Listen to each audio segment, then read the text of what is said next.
ಇರತಕ್ಕಂಥ ನಾವು ವಾಸ್ತವ ಸಂಖ್ಯೆಗಳ ಪಾಠದಲ್ಲಿ ಅಭಾಗಲಬ್ಧ ಸಂಖ್ಯೆ ಎಂದು ಸಾಧಿಸುವ ಲೆಕ್ಕಗಳನ್ನು ಇವತ್ತು ಮಾಡೋಣ. ಅದರಲ್ಲಿ ಕೂಡ 3 ವಿಧಗಳಿವೆ ಅಭಾಗಲಬ್ಧ ಸಂಖ್ಯೆ ಎಂದು ಸಾಧಿಸುವ ಲೆಕ್ಕಗಳಲ್ಲಿ. ಸೊ ಮೊದಲನೇ ವಿಧ ಈ ರೀತಿಯ ಸಂಖ್ಯೆಗಳು √a ಪ್ಲಸ್ √b ವಿಧದ ಅಭಾಗಲಬ್ಧ ಸಂಖ್ಯೆಗಳನ್ನು ನಾವು ನೋಡೋಣ. ಈ ರೀತಿಯ ಜನರಲ್ ಆಗಿ ಬರ್ತಿರೋದು ಇದೇ ರೀತಿಯ ಲೆಕ್ಕವನ್ನು ಇಲ್ಲಿ ಹಾಕಿದ್ದೀವಿ ನೋಡಿ. √a ಅಂದ್ರೆ √2, ಪ್ಲಸ್ ಅಂದ್ರೆ ಪ್ಲಸ್, √b ಅಂದ್ರೆ √3.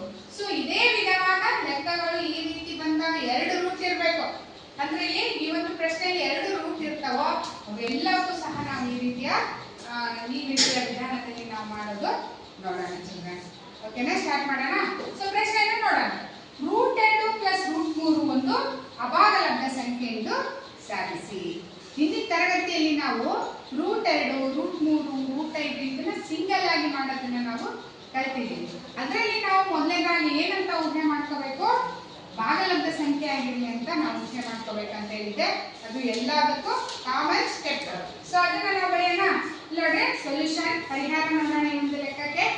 ಸೊ ಮೊದಲನೇದಾಗಿ √2 ಪ್ಲಸ್ √3 ಒಂದು ಭಾಗಲಬ್ಧ ಸಂಖ್ಯೆ ಆಗಿರಲಿ ಅಂತ ನಾವು ಊಹೆ ಮಾಡ್ಕೋಬೇಕು. ಇದು ಅಭಾಗಲಬ್ಧ ಸಂಖ್ಯೆ ಅಂತ ನಾವು ತೋರಿಸ್ಬೇಕು. ಲೆಕ್ಕ ಮಾಡುವಾಗ ನಾವು √2 ಪ್ಲಸ್ √3 ಒಂದು ಭಾಗಲಬ್ಧ ಸಂಖ್ಯೆ ಆಗಿರಲಿ ಅಂತ ಊಹೆ ಮಾಡ್ಕೋಬೇಕು. ಭಾಗಲಬ್ಧ ಸಂಖ್ಯೆ ಆಗಿರಲಿ ಅಂತ ನಾವು ಅನ್ಕೋಬೇಕು, ಊಹೆ ಮಾಡ್ಕೋಬೇಕು. ಓಕೆನಾ, ಗಾಟ್ ಇಟ್? ಓಕೆ. ಅಂದ್ರೆ ಈಗ ಭಾಗಲಬ್ಧ ಸಂಖ್ಯೆ ಅಂದ್ರೆ ಯಾವ ರೂಪದಲ್ಲಿರುತ್ತದೆ? p/q ನ ರೂಪದಲ್ಲಿರುತ್ತೆ. ಭಿನ್ನರಾಶಿ ರೂಪ 2/3, 1/2, 9/15 ಯಾವ ರೂಪದಲ್ಲಾದ್ರೂ ಆಗಿರ್ಬೋದು.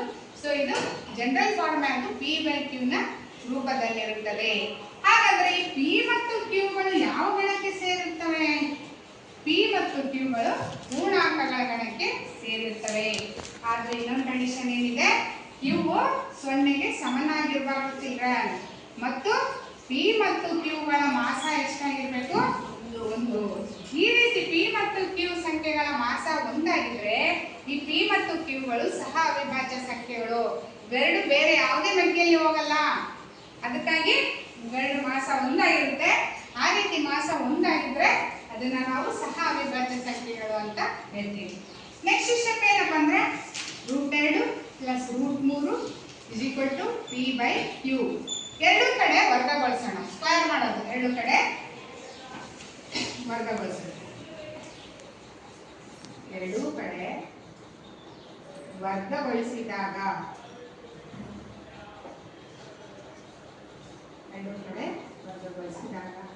ಸೊ ಈ ರೀತಿ ಇದೆ.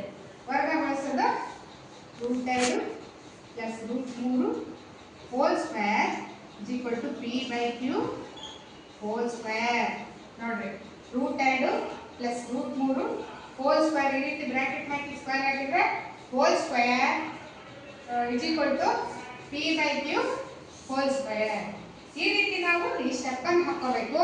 ಇಲ್ಲಿ ನಾವು ಯಾವ ಸೂತ್ರವನ್ನು ಉಪಯೋಗಿಸ್ತೇವೆ ಅಂದ್ರೆ a + b ಹೋಲ್ ಸ್ಕ್ವೇರ್. ನೋಡ್ರಿ, ಅದು a + b ಹೋಲ್ ಸ್ಕ್ವೇರ್ ಇಲ್ಲ ಅಂದ್ರೆ ನಿಮ್ದು ಘಾತಾಂಕಗಳ ನಿಯಮ ಪಾಠದಲ್ಲಿ √a + √b ಅಂತಾನೆ ಡೈರೆಕ್ಟ್ ಫಾರ್ಮುಲಾ ಇತ್ತು.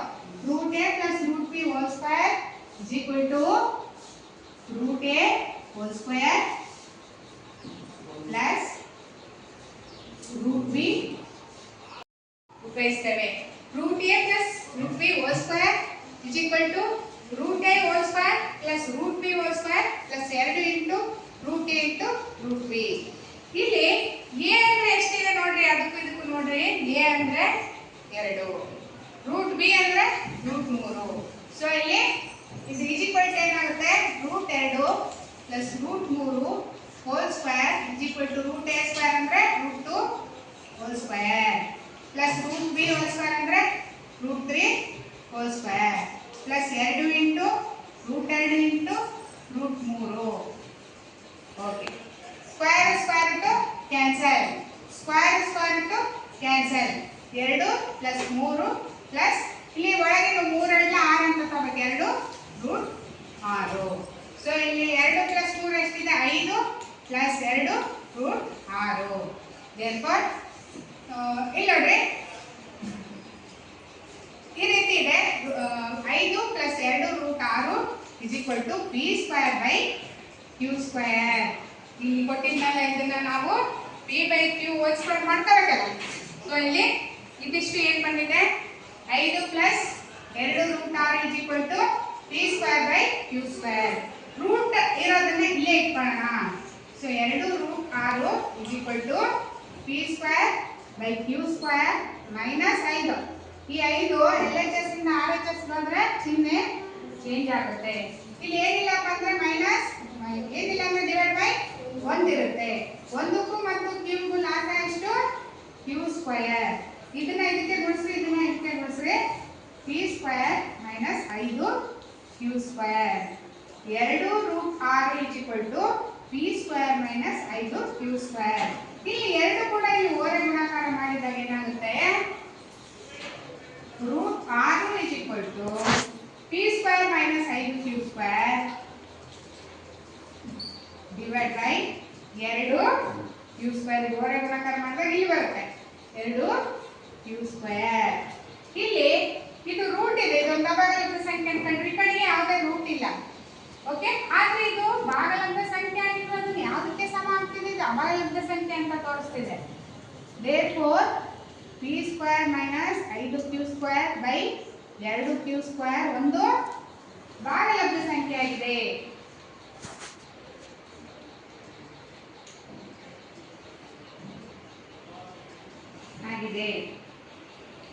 ದೇರ್ಫೋರ್ ನಮ್ಮ ಊಹೆ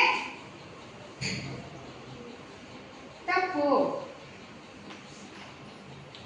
ದೇರ್ಫೋರ್ ರೂಟ್ 2 ಪ್ಲಸ್ ರೂಟ್ 3 ಒಂದು ಅಭಾಗಲಬ್ಧ ಸಂಖ್ಯೆ ಆಗಿದೆ.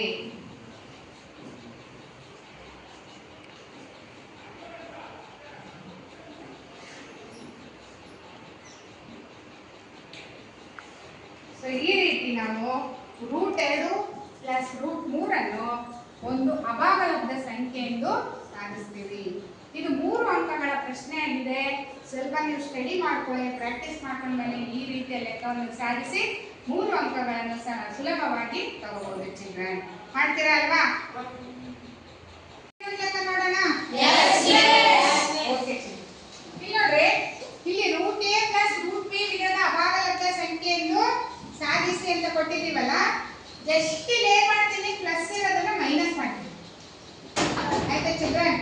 ಇವಾಗ ಏನಾಯ್ತು, root A minus root B ವಿಧದ ಅಭಾಗಲಬ್ಧ ಸಂಖ್ಯೆಯನ್ನು ಸಾಧಿಸಿ. ಇಲ್ಲಿ ಏನ್ ಮಾಡ್ತೀನಿ, ಇದನ್ನ ಮೈನಸ್ ಮಾಡ್ತೀನಿ. ರೂಟ್ 2 ಮೈನಸ್ ರೂಟ್ 3 ಒಂದು ಅಭಾಗಲಬ್ಧ ಸಂಖ್ಯೆಯನ್ನು ಸಾಧಿಸಿ. ಅರ್ಥ ಆಗ್ತಿದೆಯಲ್ಲ ಮಕ್ಕಳೇ? ನೋಡ್ರಿ, ಇಲ್ಲಿ ಮೈನಸ್ ಇದೆ ಅಂತ ಇದನ್ನು ಮೈನಸ್ ಇರುತ್ತೆ. ಸೊ ಇದನ್ನು ಮೈನಸ್ ಇರುತ್ತೆ. ರೂಟ್ 2 ಮೈನಸ್ ರೂಟ್ 3 ಒಂದು ಭಾಗಲಬ್ಧ ಸಂಖ್ಯೆ ಆಗಿರಲಿ. ಅದೇ ರೀತಿ root 2 minus root 3 P by Q, P comma Q belongs to Z ಅಂದ್ರೆ ಪೂರ್ಣಾಂಕಗಳ ಗಣಕ್ಕೆ ಸೇರಿದೆ. Q is not equals to 0.